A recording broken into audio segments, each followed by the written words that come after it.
Wow. Pretty. Yeah. Good evening, Jackie. Oh, hang on. Pause. Go and cut that part. Oh, leave it in. Leave it in. Leave it in.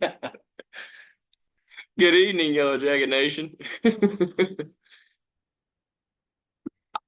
I I'm a little bit lost for words at what we just watched tonight. Um,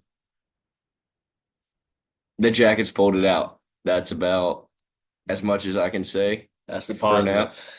They went back to being the cardiac Jackets that we know and regretfully love. It was a heart pounding 60 minutes of football, to say the least. I think Sean and I both were just stressing out the for the duration of the game. It was It's just constantly needed on this drive defensively, offensively. It's just one of those games where you got to play full 4 quarters and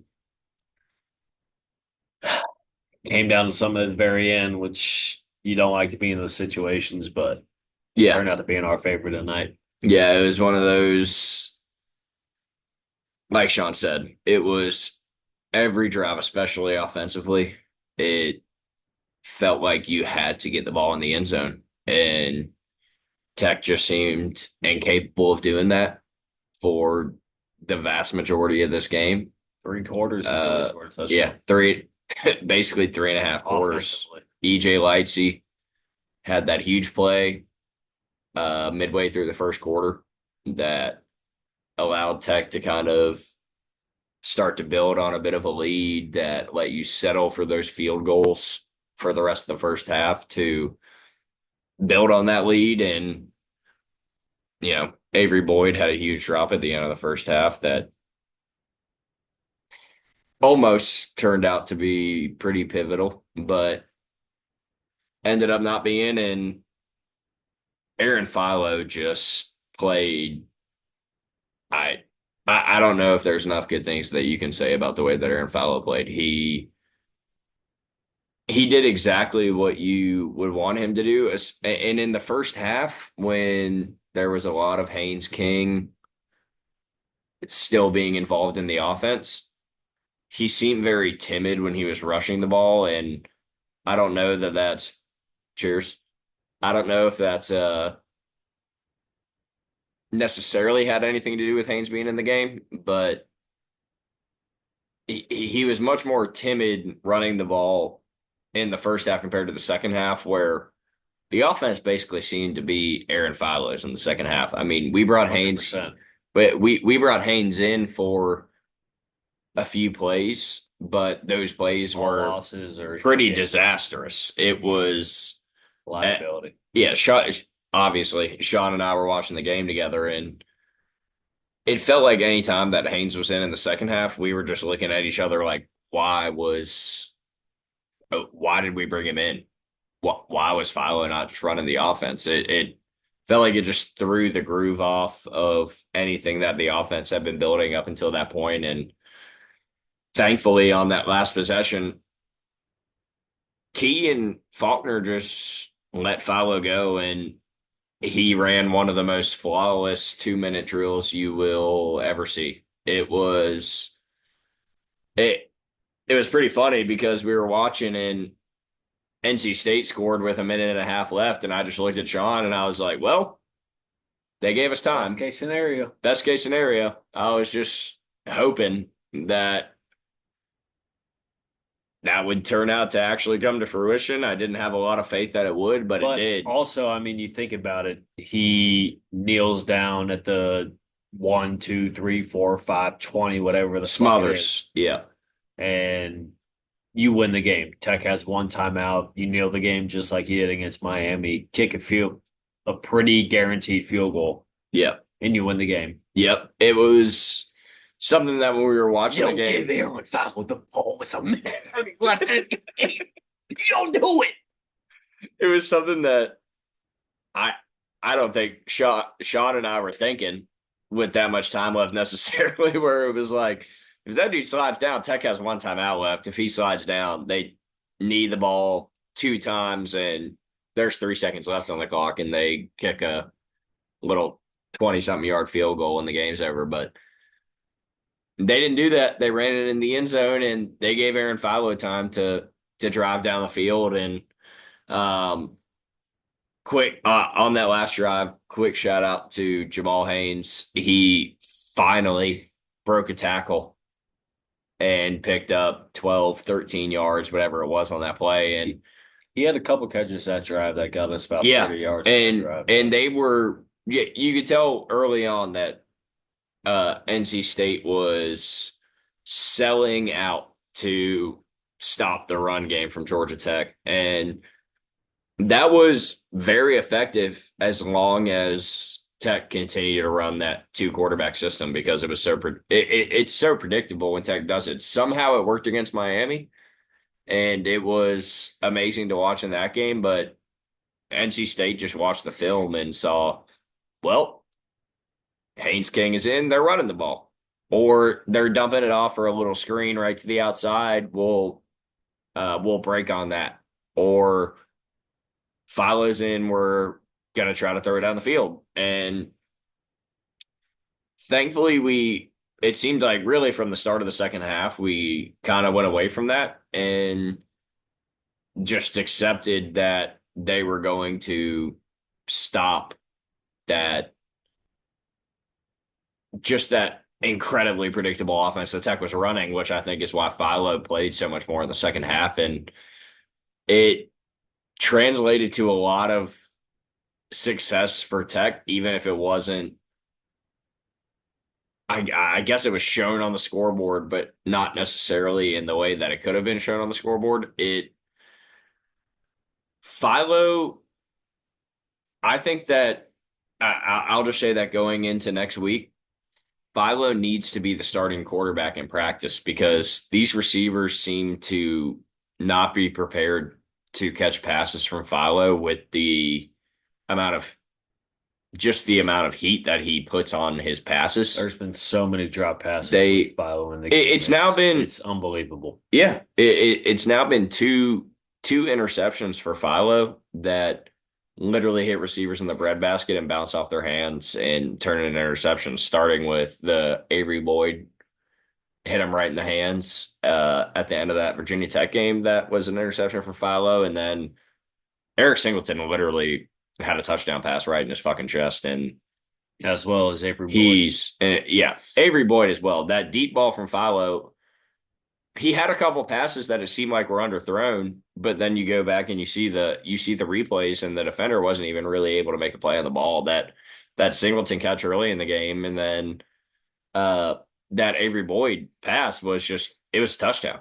It was Right in the it seemed like breadbasket. it was, yeah, seemed like it was a little underthrown, but you see the replay, the defender isn't even able to make any sort of play on the ball. It's directly in Avery Boyd's hands. He drops it. And then a drive or two after that, you're on the 15-yard line or something, and Singleton is over here just looking left and right, while Filo's just throwing it right in his hands. It bounces off of him, and they get an interception and go down and score. So that I really think that there seems to be a bit of a disconnect between Philo and the receivers, even if it's something as small as the just the velocity Well, that that's what I Philo is think. putting on I his think I passes, think and they're not Haynes used doesn't to it. have. I don't. Yeah, I don't think Haynes has the velocity that Philo does, and like I think you've mentioned a couple times, I don't. I Haynes might not have been healthy all year because we haven't gone deep with the ball. I mean, I'll let you elaborate more on Yeah, the thoughts you've told me, but yeah, it's definitely something to think about. I've talked to Sean, of course, extensively throughout the season, but the more that I've kind of watched this offense, at least compared to last year, the first few games you're kind of thinking, well, Tech just isn't wanting to turn it over as much as they did last year because Haynes, as dynamic as he could be, would put the ball into dangerous situations and they might have turned into turnover. So it's like, well, maybe Buster's just trying to protect against that. But as the season has gone on, and especially in the last, 3, 4 weeks, where Haynes has really, really been injured, where it's been apparent to everybody, I've just kind of started to reflect back on that and thinking maybe Haynes hasn't been healthy the entire season.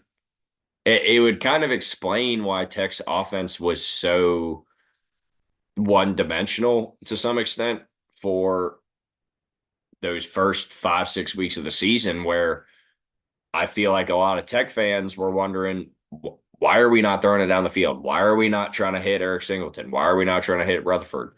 Why are we just running these screens? We're running the ball like crazy. I feel like it it doesn't seem crazy to me to assume that maybe it had something to do with Haynes being injured maybe right before the season started, or maybe even during the Florida State game where that shoulder got injured, and we've kind of just been playing through that and trying to run the offense through that because we didn't want to put ourselves in a situation to have to find out what our backups have to offer until it reached a point going into that Notre Dame game where Haynes just wasn't capable of really running the offense effectively. So we have to put Pyron in.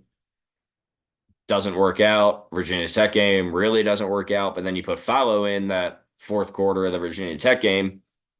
Dude throws for Shows some 100, life. 188 or 180 yards in the fourth quarter. And, you know, we don't score, but as I alluded to earlier, he threw a touchdown pass to Avery Boyd that he dropped in that game. But it's it seems like it's opened up a lot since then, and to me it makes a lot of sense why going into that Miami game, all of a sudden you're seeing this two quarterback system with Haynes King and Aaron Philo because the coaching staff seemed to realize, oh, we might have something special here on our hands, and we can still try to run some of the offense that we want to run with Haynes while allowing Philo to kind of ease his way into the starting role, uh, at least as long as Haynes is hurt. So I think that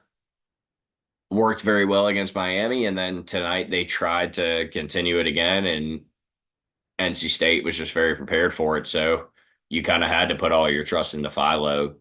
It just had to be a quarterback that was capable of not only running, having some sort of semblance to the offense that you've run with Haynes King, but also somebody that just has an arm and is able to complete passes down the field. And I I think that we saw that tonight. I think that there's a reason um that Haynes just didn't throw it down the field all year, and then Philo comes in the game, and all of a sudden he's throwing it He's 50 slinging yards it. down the field to Eric Singleton multiple times tonight. I think that there's a reason for that, and I think that it's that Haynes may have been injured. The severity may have increased throughout the year, but I think that it may have been kind of a pervasive issue throughout the season. So On some of the I know we had some complaints about Philo's deep passes down the field, even though Avery and Eric should have most likely come down with those balls in the end zone. Um, I think it's something small, but it's something big in his progression as a college football quarterback. Him throwing the short, shallow routes, ahead of the receiver, leading them on the run, just making some of those big, second and longs, third and short, or those third and shorts, a first down. I mean, I there was at least like 4 or 5 times in the game where he just threw those shallow routes to either Boyd or Singleton, or I won't say Rutherford because I think Rutherford only caught one pass for 5 yards in the first quarter, and then after he was injured, he he I came think back in and then he yeah, just didn't play the second half. yeah, But anyways, back to Philo. I mean, it's he's got so much potential as a quarterback, and I'm not even going to crap on his running in the first, 2, 3 quarters, even where QB draws where you try to keep the Haynes King motion going and gaining yards on a QB draw or fake jet motion up the middle and whatnot. He was kind of running timid in those situations, but when it mattered most, I mean, especially on that last drive, I mean, if that's not an Aaron Philo drive of his entire life, I don't know what is. I mean, that's going to make his career. Hopefully, it's not another. I don't even want to say it, another Zach Pyron Virginia Tech moment because that last drive, no, that last no, no, no. touchdown run was a carbon copy of a Zach Pyron touchdown against Virginia Tech a few years ago. I think Aaron Philo has the ability to be a much better quarterback than Zach Pyron. He's got the arm, like Ryan's alluded to earlier. I mean, you just gotta. He just hasn't had the time with starting, the number ones at the wideout position to, I guess, get a good repertoire with. But at the same time, if you're a wide receiver, you got to be able to make those plays. I mean, just Yeah, the amount of passes that we've dropped in the last few weeks is absolutely unbelievable, and it's just not acceptable. yep, And hopefully Key's on to the receivers about that. And I mean, a lot of it's got to do with him, and I it all starts with him. I mean, I think Philo played a fantastic game, and just a lot of these errors on him in the past few weeks have been receiver based, tight end based, just not being able to catch his balls. yeah. I completely agree. And it kind of leads me into something that I know that Tech fans have been discussing for the past week or two since Philo has really started to get more playing time. I I am fully of the belief that listen, Haynes King is not going to be able to throw the ball in the next It's not going to eight, happen in a nine, ten week and a days. half. It's not going to happen. So I don't think that Tech fans need to be worried about Philo burning his red shirt. That's not what you need to be worried about going into this next game against Georgia. You need to be worried about what gives Tech the best chance to win Be going Georgia, into Athens. 8 years. And and honestly, at this point, the best chance that you have to win that game is Aaron Philo playing every single snap of that game.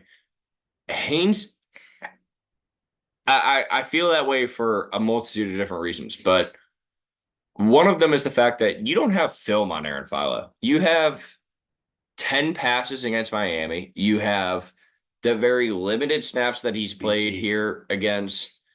Yeah, you have the garbage time snaps against VT, and then you have the limited snaps this week against NC State. It's very limited film to be able to prepare against a completely new quarterback from who you may have been thinking you're going to prepare for going into the season. You have that. You also have the fact that your starting quarterback Haynes King. Haynes King is going to go down as a Georgia Tech legend, especially if he comes back next year and he's able to stay healthy. But he's not capable of winning this game for you next week. But the Unfortunately, thing is, the way that your defense has been playing, the way that Georgia's offense has played for the past month and a half, you can't bet on their team. You you you got to bet on what our team you does. have to acknowledge the fact that Aaron Fallow gives you the best chance to win that game. And I honestly don't see any way that you can argue otherwise in regards to that. He's an incredible passing quarterback, especially as he's probably 19 by now, 19-year-old true freshman quarterback. He didn't just magically break every single Georgia record for passing when he was in high school. He's the thing that's shocking to me is the fact that he was only a 3-star, and Tech was able to just pick him up almost unimpeded. with Bailey. It seemed, and Bailey Stockton, who caught God knows how many yards of his I mean, record-breaking yards. we've got to get I mean, Bailey's came in clutch the past 2 weeks in Yeah, both third and 18s. Who is it to? old Bailey Stockton. Bailey So Stock. yeah, we got fired up about that tonight. We said we saw 3rd and 18 against. Here Well, go. we were there against Miami and we saw it, and then we saw it tonight. And we're like, oh, just throw it to Stockton, and sure enough, um, but no, man, it's Philo is a competitor. He's not somebody that's going to fold under pressure. If anything, I feel like he fully embraces it. All you have to do is see it in the Miami game. The Virginia Tech game was a bit in garbage time, but he played the entirety of that Miami game and just got better and better and better as the snaps came on. He completed that massive 3rd and 8. It didn't translate into points for Tech, but it drained an extra, Enough time to make one more 60, 90 seconds off the clock. And then tonight, he basically played the entire second half. I mean, Haynes came in for a few plays, and to be honest, I don't know why he came in because it's not like Haynes came in to run a pass play where you're trying to catch them off guard. He came in to run another QB, another read option that turns into a QB draw that NC State was fully prepared for. So if that's going to be the way that you're going to operate this offense, Haynes doesn't need to step on the field.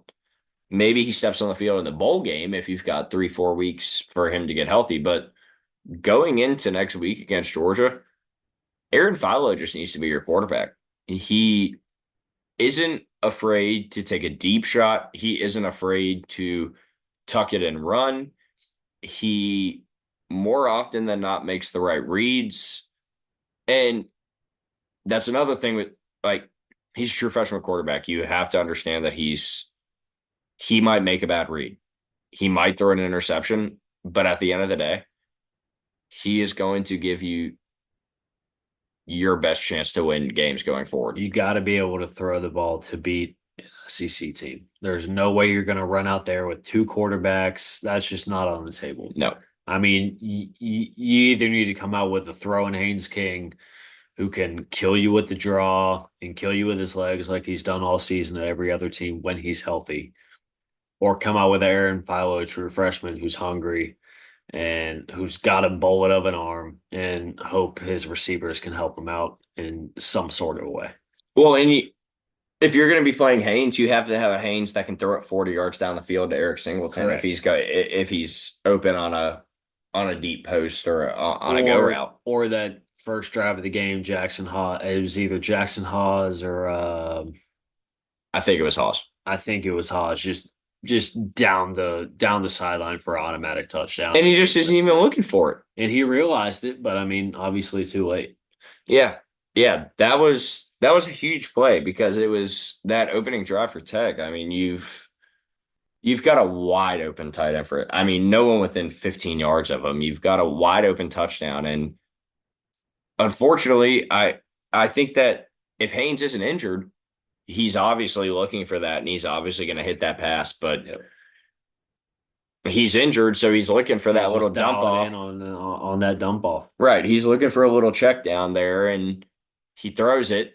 I don't even remember if it was completed or not, but immediately afterwards, Haynes is just banging his head on his helmet, and because he realized that he just missed a wide open touchdown, and what happens in the next two plays? You've got Singleton, who really Singleton. It was underthrown.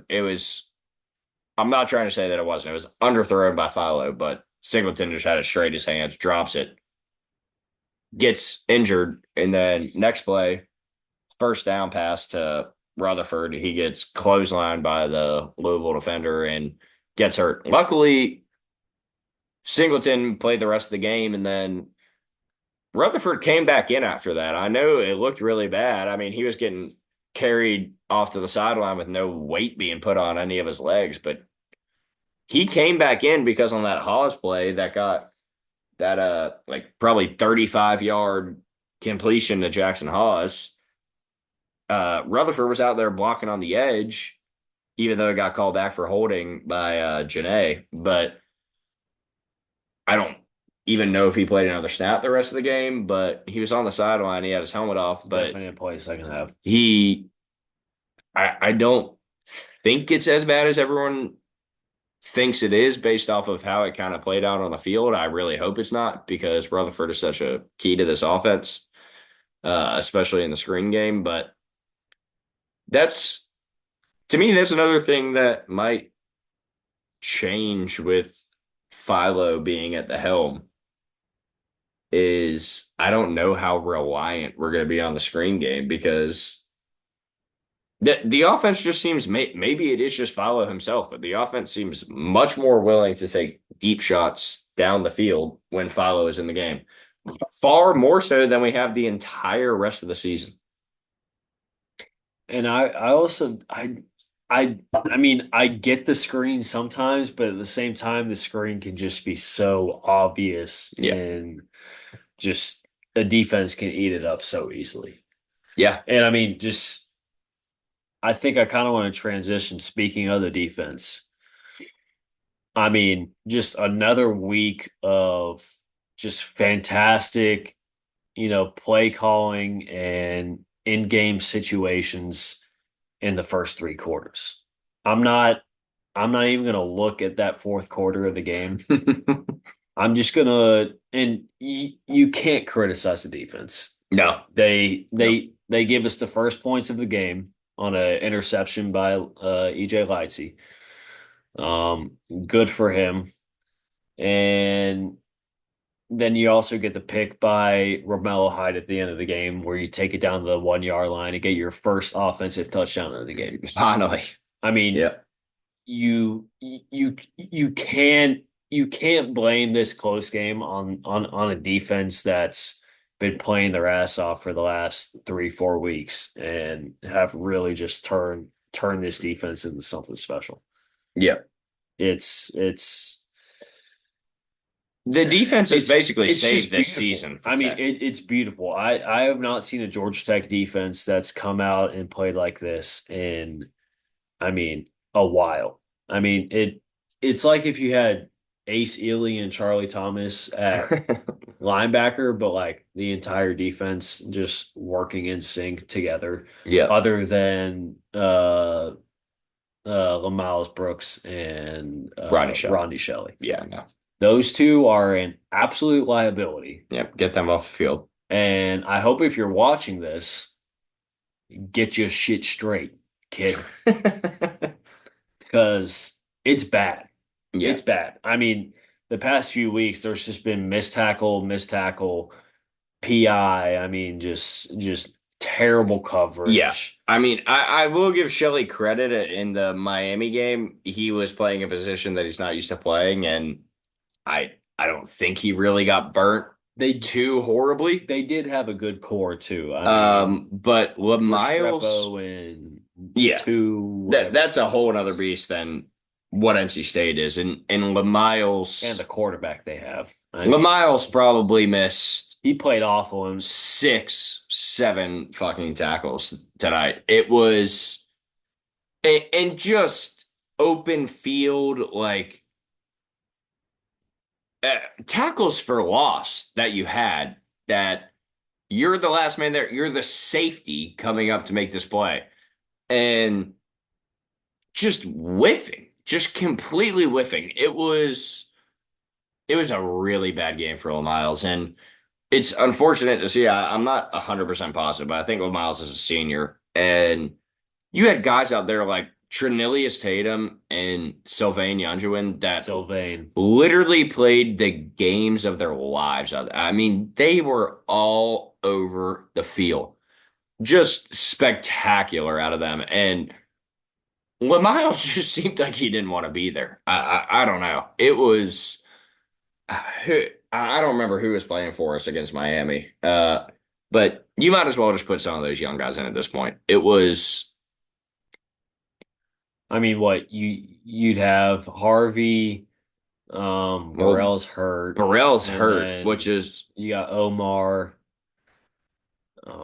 yeah. I saw some Tech guys. We're in a group chat with a lot of Tech fans, and Got people all were. It was one of those touchdowns where what's his name? Bailey was scrambling for one of his touchdowns again, and Omar Daniels missed a tackle, but uh, people were trying to give him hell for that, and I was like, listen, it's maybe he should have made the tackle at the 5 yard That's the line, first time I've seen him but all game he in a terrible arguably situation. arguably won the game against Miami last week with how well he played defensively. So Omar Daniels is Exempt. nowhere close to being on my shit list. But Miles though has just been pretty painful to watch. And Taj Butler though, on the complete flip side of that, hell of a game for Taj Butler. I'm pretty sure Taj is a true freshman. Hell of a game from Taj Butler. Really the D line and the linebackers played their asses off tonight. Other than when Bailey was scrambling and Other than when getting Bailey was scrambling touchdowns. and suddenly there was nobody anywhere to be found. But that was also when we were But bringing three and dropping everybody into coverage, and then correct. And also, I want to give my just ultimate thanks to it's okay. Let it out. The Atlantic Coast Conference referees for not calling targeting against Kyle Eifert. That was the most obvious targeting I think I've ever seen in my life. Maybe I just don't know the rule. That was Supposedly he didn't go crown to crown. Sean and I are just sitting here saying, "Oh, Eifert just isn't playing the first half against And Georgia next usually week." usually we're And all against penalties against, but we were like, no, this is the most obvious targeting call, yeah, we've ever seen. that was we're just sitting there like, what the hell is Eifert Although doing? I He's missing the entire first half next week. although And how healthy is Eford because he didn't play out, all day today. I mean, he he played a lot in the he second half. he might have played total half minutes on defense. It was probably, yeah. It it might have been less because he was not on the field often. It was more Tatum and Lightsey and um No, I think you're right. I think that he was off the field quite a bit, and but that's what I'm saying. I mean, even if he did get ejected, how much would he have contributed to the Georgia game depending on well, his no, health? I think that he's going to contribute a lot because I do think. I that dude mean, has the green sticker on his helmet. some plays. He is the quarterback of the defense, and you cannot afford, even if he is limited, you cannot afford to lose that leadership role going into a game as big as the one that is happening next Friday. And it's listen, I we're not even going to talk about that yet because we're going to be doing plenty of Digest. videos going into this upcoming week about how we feel about this game and just leading up to it. But getting to 7 wins, I know that there's some Tech fans that may be uh, maybe underwhelmed. I don't know if that's the correct word, just based off of the wins that you have and the losses that you have. But here's the thing. Going into the season, NC State ranked, Miami ranked, Florida State ranked. These teams that you beat, they probably weren't the games that you were expecting to win on the schedule. The frustrating part is that you lost some of the games that you probably expected you may have marked as a W on your schedule going into the At season. least Syracuse and Virginia Tech. Syracuse, Well, maybe not not even. Virginia Well, no, Tech, Virginia Tech yeah, was a because they dark were a horse. dark horse.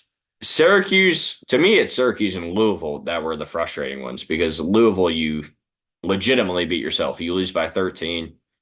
You throw the most bizarre pick six I've ever seen and have a block kick for a A touchdown. backwards pick six. Yeah, 14 points. So that's how you lose that game. But S- Syracuse was the really frustrating one. Outside of that, it's all games that going into the season, Tech has one of the toughest schedules in the nation. And even if it's Virginia Tech, NC State, it's probably a game that going into it, a lot of people predicted Tech to lose. And Miami and Florida State are games that people probably didn't predict Tech to win, even though Florida State is the most doo-doo team in the ACC right now. But going into it, nobody knew that. With that being said, Georgia Tech is 7-4 going into the last game of the season. Regardless of what happens, 7 wins on this schedule is like winning 9 or 10 games on last year's schedule. It is a massive improvement for the players, for the coaching staff, for the program. It, uh, I don't know if people are going to give it enough credit for how big of a step it is to reach this point in Brent Key's second year. I mean, I know that Only there's his second full year. second full year. I know that there's a lot of people that have feelings about Key for whatever reason, whatever they may be. Just because you lose a game doesn't mean you give up on your coach. I mean, And it's a coach that it is his first time being a head coach. and you're body in your 40th in recruiting when he came into it. I mean, You're 40th in recruiting, you have the 18th recruiting class in the country right now. It's only going to improve, especially Sean and I were at that Miami game. We're sitting there 30 minutes before kickoff, and there's probably uh, 30 to 40 recruits sitting on the field. It a was ton on the field. so many recruits were sitting there at that game. I'm getting chills just thinking about that game, dude. That game was I, fucking. and I'm sure there were plenty at this NC State game tonight. And I here's the thing. You're going to play in Athens next weekend, and I'm sure they've got plenty of recruits coming out for the game. Not next weekend, weekend after. But Next weekend. oh, it is next. Yeah. I'm throwing off because it's Thursday. Yeah. Next Friday, you're going to play in Athens. You're starting to reach a point at Tech that I'm not going to come out here and say that you're recruiting on the same level as Georgia, but you're finally reaching a point that for these 4 stars, you're beating Georgia in recruiting for some of these guys. You are beating them out, or you are flipping them Christian Garrett. from Georgia. Christian Garrett. You, if you cannot see what Key is doing, especially on that side of building a program, I don't know what to tell you. It is very, very impressive the foundation that he has laid just in the past 2 years to really start to try to build this program back into what it should be. I mean, I've been saying to Sean for years, I mean, if you're Georgia Tech, you can literally recruit within a 15, 20-mile radius of the city of Atlanta, and you will be a top 25 team every single year. It is one of the most talent-rich environments in the entire nation. And I mean, I came out of there, so I mean that obviously tells you a lot about, what that region has to do with talent. So right, best of the best, best of the best. And it's just Tech is in a very good place right now under Key, and they wouldn't be here unless he was here. And uh, no other coach that they could have brought in after Pool Noodle could have come anywhere close to building this team into what it is now. Certainly not as quickly as Key has done it, and there's no reason to believe that it's going to regress. If anything, Tech is going to continue to improve. And I think that it's coming at a very pivotal time in the college football world where everything kind of feels like it's consolidating and it's these are the big conferences. It feels like the ACC, the Big 12, maybe kind of getting squeezed out of everything. I don't know I don't know how you when that do may that. I happen, don't know how you do that in League but Two conferences or it, League it Two. just kind of feels like that's going to happen, especially with the way that the playoff seems like it's going to play out this year, where you might have one or maybe even two, three loss SEC teams that are getting in the playoff, and it's it's very worrying for a a fan of a team of a smaller program as it would be considered right now. Kind of a middle of the pack ACC team. Like, well, where are we going to end up? Are we going to be able to continue to compete at the highest level going forward? And I think that key is putting Tech in a position to be able to do that. And it's only going to continue to grow. I mean, sure, he has room to improve as like a game manager, as a head coach in that capacity, but I'll tell you he's better than fucking Mario Cristobal. And he he is constantly improving.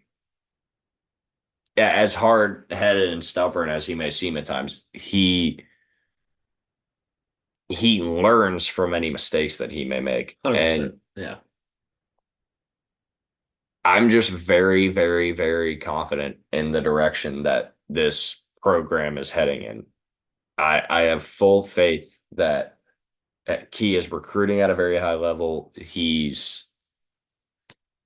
wins games that he shouldn't. It's as simple as that. Unfortunately, tend to lose the games that probably should win, but Oh, it should. fortunately tonight was Hey, not another one of those he should examples. have won this game. He won the game. Yep, Unfortunately, it was another ranked opponent, another unfortunately. ranked ACC opponent. The ranks at the start of the year, does that count? Um, yeah, in my book, I think so. Just with my morale. But I mean, at the same time, I completely forgot what I was going to say. That happens, brother.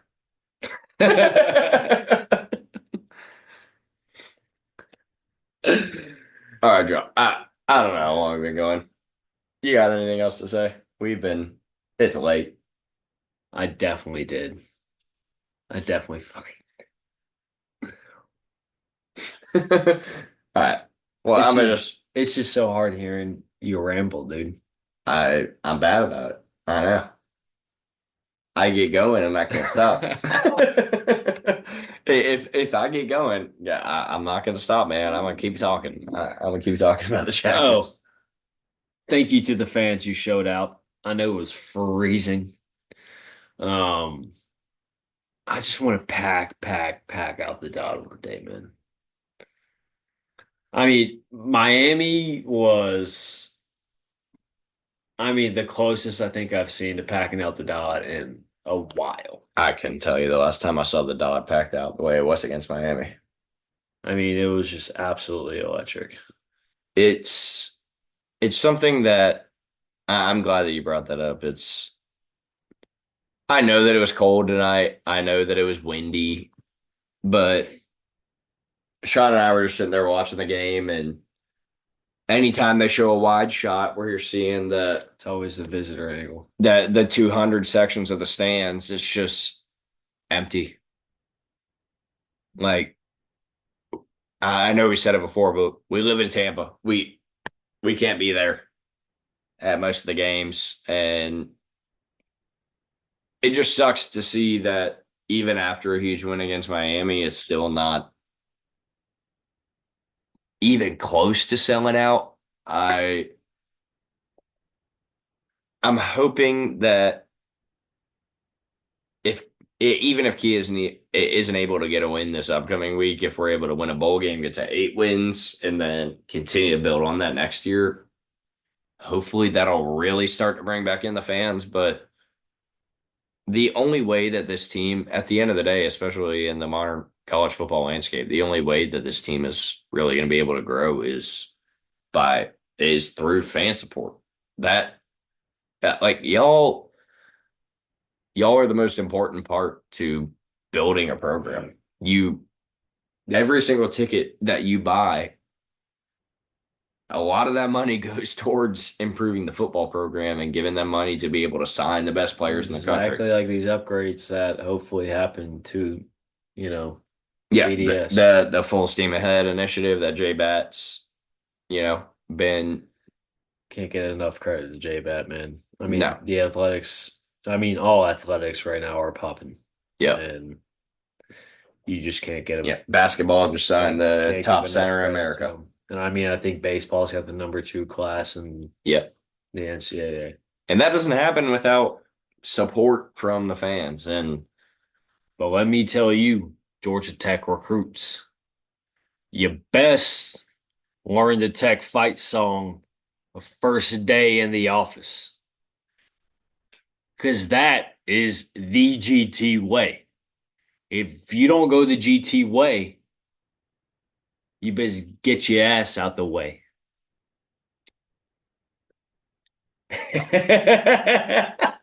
Sh Sean and I just watched a video that Tech's It's so football, bad, the man. Georgia Tech Yellow It's so Jackets, bad. they posted a video It's such an easy song to learn. right after the game. It's one of the easiest songs to learn ever. It's a minute long. Now, other videos have seen more hype, which makes me The think players, just like the vibe after this game was just like, we shouldn't have won. Yeah, I'm a rambler the from Georgia Tech, a players, hell of an engineer.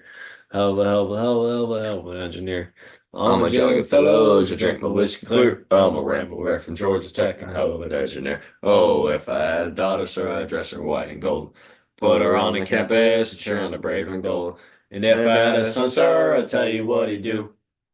How would Georgia like his daddy used to do? Oh, if If I I had had a a bale of barrel rum around and shirt 30,000 3,000 pounds. pounds. College bells gonna clap and stir around. John Goodfellows is gonna be clear.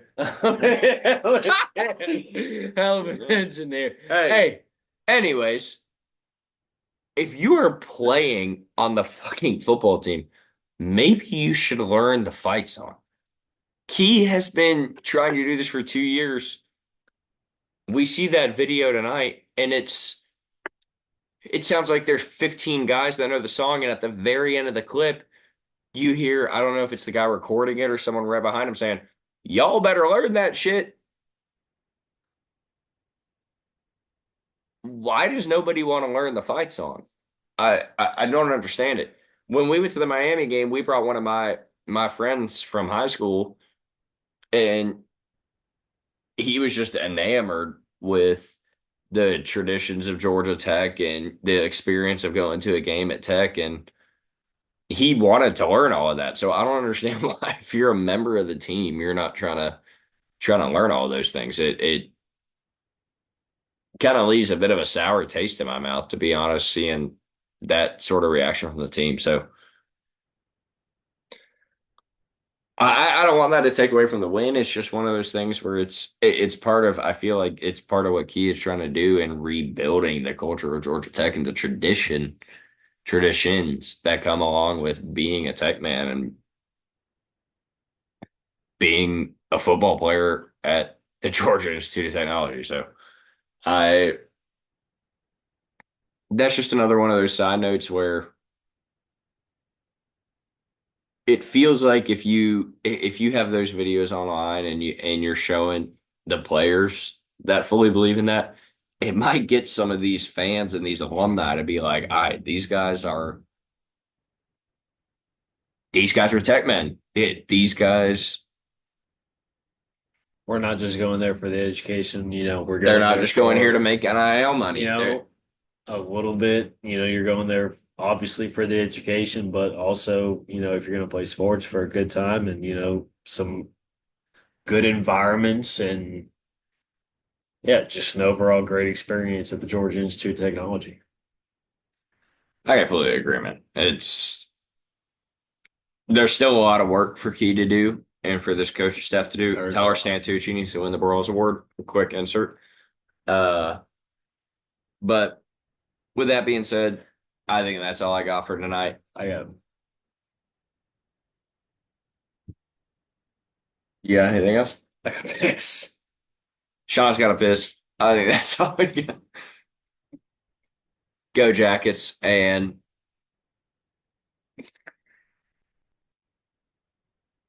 Who hell? win Georgia. Fuck the Mad Lickers. Good old fashioned, And go Jackets. We'll talk to y'all soon. clean old fashioned.